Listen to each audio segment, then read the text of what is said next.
Hey everybody, it's Jason from the Texas Gun Vault, and once again I'm coming to you with another product review, or in this case, product reviews, because we have a number of items to check out from a company called ParaBellum Designs.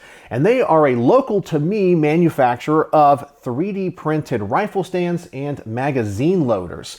I was completely unaware of them until my wife mentioned them in passing. She's a member of a local Facebook group where a bunch of ladies get together and talk about current events, politics, and sometimes even conspiracy theories. But every Monday, they allow their members to promote their businesses. And one of the co-owners of ParaBellum Designs mentioned, "We make these rifle stands and magazine loaders." And then a bunch of anti-gun people said, "You're selling guns, you're manufacturing guns and promoting gun violence. You can't do that." So they reported her to Facebook and had her page taken down.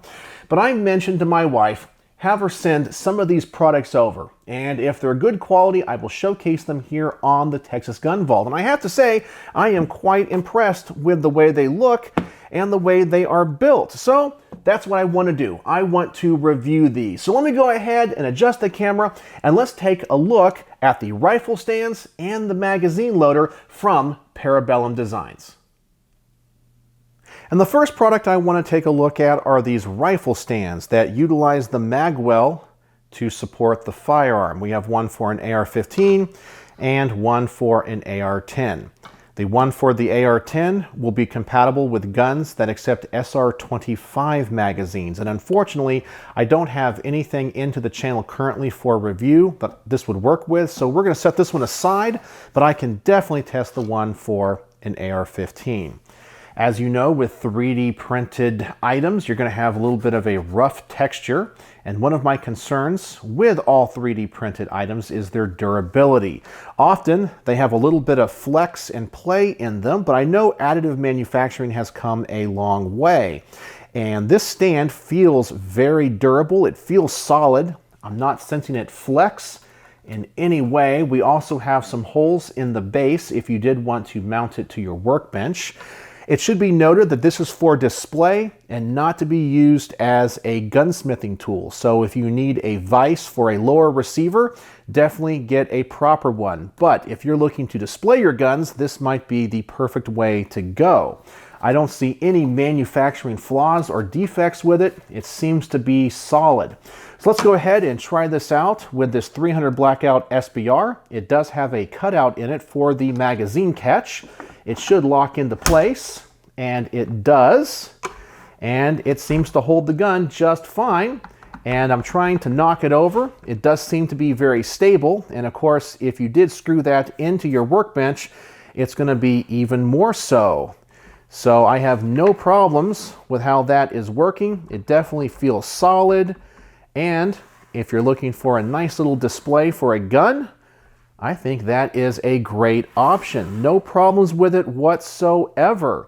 Very impressed with its quality. And to get it off of the stand, you do have to push the magazine catch. And it comes right off, and it's not on there too tight. So it seems to be the perfect size. All right, so that is what the rifle stand looks like that utilizes the magwell. So now let's check out the other stand that they sent. So the next item I want to look at is a stand, but it looks quite different. It has a little slot in it. It has a round base. It also has a couple of holes in the center where you can mount it, once again, to your workbench. And they do provide the screws right here on the underside if you wanted to use them. So the way this stand works is that it is compatible with PMags. So the base plate of a PMag will slide into that stand. And it's not just designed to hold up a PMag, but a rifle with a PMag inserted. So you can have the gun with the magazine in it displayed with that stand. And like before, it seems to be well made and durable. We do have a little bit of that rough texture, but it seems solid.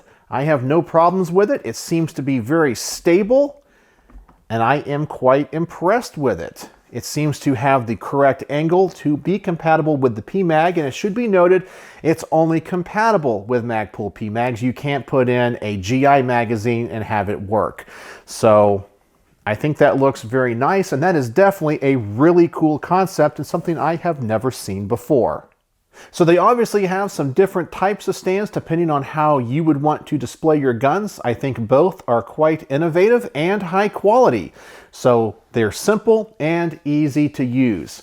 Now the next item I want to take a look at is their pistol magazine loader. Typically I don't use them, but I've watched a couple of videos on this one and it does seem like an interesting design. So let's take a look at that now. And this is their magazine speed loader. It looks a little bit different than the ones I have used in the past. It has their logo in the channel. This one obviously is set up for 9mm and 40 Smith & Wesson. I do believe they have some in 45 ACP as well. On this side it says Speed Ramp, which I guess is the product name, and on the bottom we have these various spacers that are held in by magnets, which will go over here, which you might have to use depending on the size and shape of the magazine. So a single stack mag will definitely need one of these spacers. We also have a loading assist tool for the speed loader. You do not need to use this, but it is designed to pick out the rounds from the box. Simply slide them over, and then you can see how they're held in that channel. You simply put it into the speed loader, and I think there is a little bit of a learning curve with this. I think if you practice with it enough, you can get a little bit faster with it. And to load the magazine, and we're going to start off with a Glock 19 mag, you simply have to make sure it is flush with the surfaces. Down here, you push down onto the round and then push the magazine forward. You also might need to put a little bit of pressure right here on the last round. So let's try this. And down and forward. And that is all it takes to load the magazine. Pretty simple. Seems to be pretty efficient. And as you saw, I had a few pop out there. And as I have tried to practice with this, I have noticed that you have to get just the right angle, but it actually makes loading the magazines easy to full capacity because you can use the downward pressure all the way to the last round of the magazine. Because sometimes if you're loading a magazine to 15 rounds, if that's its capacity, those last couple of rounds are really hard to get in there. But this gives you the leverage. So let's try a different magazine now. I have a Walther PDP mag. So let's pick up some more rounds out of the box. Let's put those into the speed loader.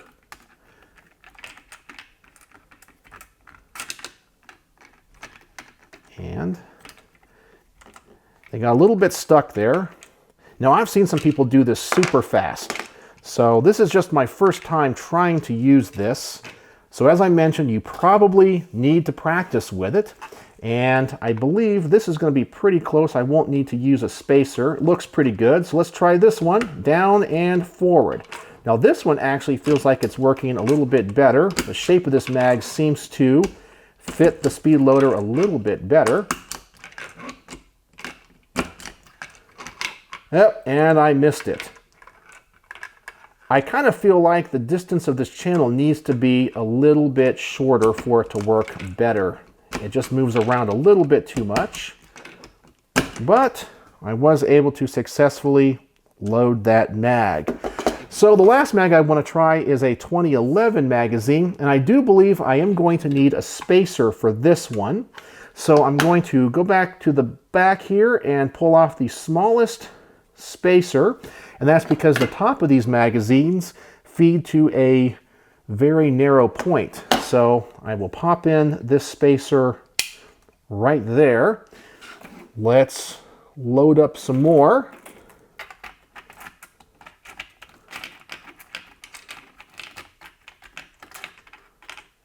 And now let's see if the 2011 magazine will work. And yes, it does. And I definitely need some practice with this. I think the biggest advantage to this product would be loading magazines to full capacity because you get that extra leverage. You won't hurt your thumbs at the range. And there you go. So we got the 2011 mag, the Glock mag, and the Walther PDP mag all loaded up. So that's how the ParaBellum Designs magazine speed loader works. So we have some really interesting products here. So let me go ahead and readjust the camera and I'll give you guys my final thoughts. So what are my final thoughts on the rifle stands and the speed loader from ParaBellum Designs? Well, let's talk about each one first. The rifle stand that utilizes the mag well. I really like it. It seems to be well built and durable. It's a very practical display. I like the fact that if you wanted to, you can secure it to your workbench. I have no problems with how it's built and how it feels. So I'm easily going to give this 5 out of 5 stars. It does what it says it's supposed to do. It's the perfect height, and I think it looks good holding a rifle up here on the workbench. Now let's talk about the other rifle stand that utilizes the PMag. I really love the way this one looks because having the magazine in the rifle really completes it. I think this is a much better looking display than the other one because you got that magazine in there, and this is something I would never think about creating. I think that is very innovative. I'm also going to give this 5 out of 5 stars. It seems to be well built, and it also has the mounting screws included if you wanted to secure this to your workbench. Now let's talk about the speed loader. This is the one that I didn't like as much. Now typically I don't use speed loaders, but I do think this could be a practical tool, as I mentioned, if you're trying to load a magazine to full capacity because you can get that extra leverage. The only thing I would want to see changed on this is possibly have this channel shrunk just a little bit. I felt like some of those rounds that popped out of the loader, or the difficulty I had in lining them up, is just because there's a little bit too much room in there. And that also might be because it's designed for .40 Smith & Wesson. Maybe it has to have that extra room, but I kind of wish it was a little bit tighter. I think it would make lining up those rounds a little bit easier. It definitely works, and I think with some practice, you could get it running quickly. This was just my first time trying it out, and as you saw, I did have a little bit of trouble, but I do think it is a quality product. So on my star system, I would give the Speed Ramp 4 out of 5 stars. It might not be the product for me, but it works, and it might be the product for you. So let me know in the comments section below, what do you think about these 3D printed rifle stands and the speed loader? Would you be interested in any of these products? I have to say, having a few of these around the workbench here is going to be very nice, especially if I'm trying to film or even work on guns. If I'm just trying to mount a scope or an optic, I think they would be just fine. But anything heavier duty than that would be needed if I was going to torque down the barrel. As I mentioned, these are not gunsmithing tools, but for display and just using them here on the workbench to show off the rifle and to maybe mount an optic, I think it would be perfectly fine. So let me know, once again, what you think about these 3D printed firearm accessories. Do they interest you at all? And more specifically, what do you think about a speed loader like this? Do you think it has any practical applications for you? So thank you again to ParaBellum Designs for sending these over. I'm so glad I got to check them out. So, as always, thanks for watching.